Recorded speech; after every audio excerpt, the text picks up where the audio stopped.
आज ही डाउनलोड करें Skymet mobile app, पूछे मौसम का हाल अपनी पसंदीदा भाषा में और रहे बाकियों से एक कदम आगे। नमस्ते दोस्तों, स्काईमेट वेदर में आप सभी का बहुत बहुत स्वागत है। मेरा नाम महेश पलावत है। 18 जून हो गई है और अब मानसून 17 जून पे ही हमने देखा काफी तेजी से आगे बढ़ा है। ये वेदर सिस्टम है। इससे पहले हम देखेंगे कि किस तरह से मानसून आगे बढ़ा था।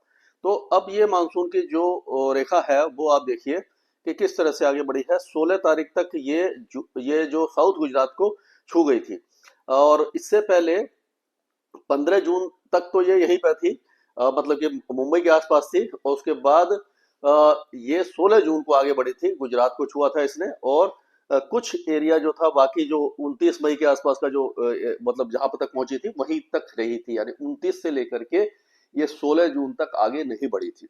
लेकिन 16 जून के बाद एक ही दिन में इसने लगभग पूरे गुजरात को कवर कर लिया है, या जो 30 जून तक जहां पहुंचती है वहां ये 17 जून को ही पहुंच गई है। आप देखिए पूरा जो एकदम जो नलिया का जो एरिया है वहां पर ये काफी दिन पहले 13 दिन पहले पहुंच गई है। और यहाँ पर भी देखिए 25 जून का जो वो था टाइमलाइन थी उसको भी क्रॉस कर गई है। मतलब गुजरात का थोड़ा सा हिस्सा रह गया है और बस ये राजस्थान को छूने ही वाली है।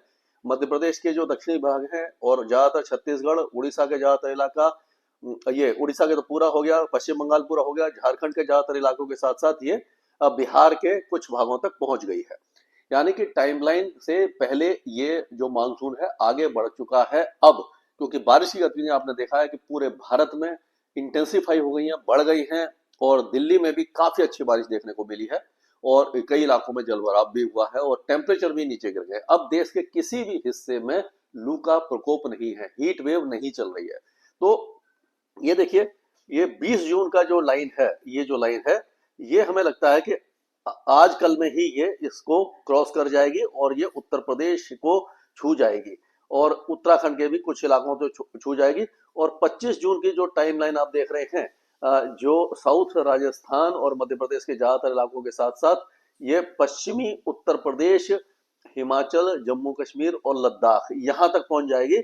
ऐसा लग रहा है 25 तारीख का जो डेट है, लेकिन उससे पहले ही ऐसा प्रतीत हो रहा है कि 20 तारीख तक, यानी कि 5 दिन पहले ही इस लाइन तक ये मानसून पहुंच सकता है और दिल्ली में भी समय से पहले इसकी दस्तक होने की संभावना दिखाई दे रही है। तो ये एक बड़ा अपडेट है।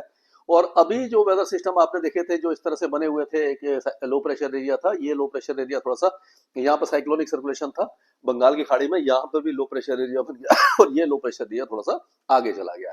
ये देखिए ये लो प्रेशर एरिया गुजरात से और आगे चला गया है और दूसरा लो प्रेशर एरिया अभी ये देखेंगे कि ये बंगाल की खाड़ी पर बना हुआ है। एक तरफ है जो मैदानी इलाकों में जा रही है, एक वेस्टर्न डिस्टर्बेंस है। तो ये सारे जो वेदर सिस्टम है इनके प्रभाव से क्या होने वाला है इसको देखेंगे। और बादलों का जो जमाव बड़ा है वो जो है वो ये आप देख सकते हैं कि गुजरात के ऊपर है और बाकी कई इलाकों के ऊपर दिखाई दे रहा है। यहाँ पर आप देखिए ये सिंध में भी आ गया है, सिंध में है और गुजरात के कई इलाकों में ये बादल आपको दिखाई दे रहे होंगे। ये है और ये देखिए पूरे उत्तर भारत में और ये जो पूर्वी उत्तर पूर्वी भारत सारे इलाकों में ये बादल आपको दिखाई दे रहे होंगे। तो इनके प्रभाव से क्या होने वाला है इस पर थोड़ा सा नजर डालते हैं। तो अब क्या रहेगा कि ये जो वेदर एक्टिविटी है, आप देखिए कि आज 18 तारीख को फिर से पहाड़ों पर थोड़ी मौसमी गतिविधियां कम होना शुरू हो जाएंगी और पंजाब और हरियाणा के भी ज्यादातर इलाके से मौसम थोड़ा सा शुष्क होने लग जाएगा। और पश्चिमी जो राजस्थान है जहां पर काफी अच्छी बारिश आपने देखी थी, उस इलाके में भी वेदर एक्टिविटी में कमी आ जाएगी। लेकिन दिल्ली एनसीआर सहित जो उत्तर प्रदेश के ज्यादातर इलाके हैं यहाँ पर और हरियाणा के कुछ इलाके, उत्तराखंड, यहाँ पर अच्छी बारिश है। और पूर्वी राजस्थान के साथ साथ गुजरात के कई इलाकों में अभी भी भारी बारिश की संभावना नजर आ रही है। तो ये जो राजस्थान के जो दक्षिणी इलाके हैं यहाँ पर आप देखेंगे कि जो कोटा, बूंदी, बारा, भीलवाड़ा, टोंक, राजसमंद, डूंगरपुर, ये जो इलाके हैं यहाँ पर सिरोही, पाली, सांचौर, ये सारे इलाके आज भी अच्छी बारिश देख सकते हैं। बाड़मेर के कुछ इलाके और जोधपुर के जो पूर्वी इलाके हैं यहाँ पर भी अच्छी बारिश है। गुजरात के कई इलाकों में अच्छी बारिश रहेगी लेकिन इंटेंसिटी में थोड़ी सी कमी आ सकती है। और अगर महाराष्ट्र की बात करें तो मध्य महाराष्ट्र से लेकर के कोकण एंड गोवा, केरल और कोस्टल कर्नाटका में अच्छी बारिश रहेगी। तो ये जो बारिश की गतिविधियां हैं ये आप कह सकें कि नासिक, मालेगांव, जलगांव, धुले, नंदुरबार, यहाँ से लेकर के संभाजी नगर और ये ये अपना अहमदनगर से लेकर के ये पूरा जो इलाका है, सांगली, सतारा, कोल्हापुर, सिंधुदुर्ग, रत्नागिरी, इन सारे इलाकों में बारिश की गतिविधियां रहेंगी। और अगर उत्तर प्रदेश की बात करें तो पश्चिमी उत्तर प्रदेश में अभी भी खंड वर्षा रहेगी, लेकिन पूर्वी उत्तर प्रदेश में मऊ, गाजीपुर, बलिया से लेकर के सिद्धार्थनगर, कुशीनगर, गोंडा, बस्ती, अयोध्या, फैजाबाद, भदोही, जौनपुर, प्रयागराज, मिर्जापुर, ये सारे इलाके बारिश देखेंगे। और ये पश्चिम बंगाल में मूसलाधार बारिश है, क्योंकि लो प्रेशर एरिया इस जगह पर आ जाएगा। और उसी तरह से बिहार के कुछ इलाकों के साथ साथ झारखंड और उड़ीसा के कई इलाके मूसलाधार बारिश देख सकते हैं। और ये आंध्र प्रदेश में भी अच्छी बारिश रहेगी, म्यांमार में तेज बारिश रहेगी।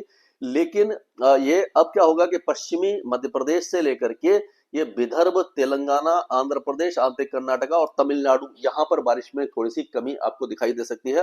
अंडमान और निकोबार द्वीप समूह और लक्षद्वीप में भी बारिश की गतिविधियां लगातार जारी रहने वाली है। इसके आगे जो भी अपडेट होगा मैं लगातार आपके साथ शेयर करता रहूंगा। स्काईमेट वेदर में अभी के लिए इतना ही। मौसम से जुड़ी सटीक जानकारी और खबरों के लिए हमारे YouTube चैनल को सब्सक्राइब करें और बेल आइकन दबाकर हर खबर पर रखें नजर।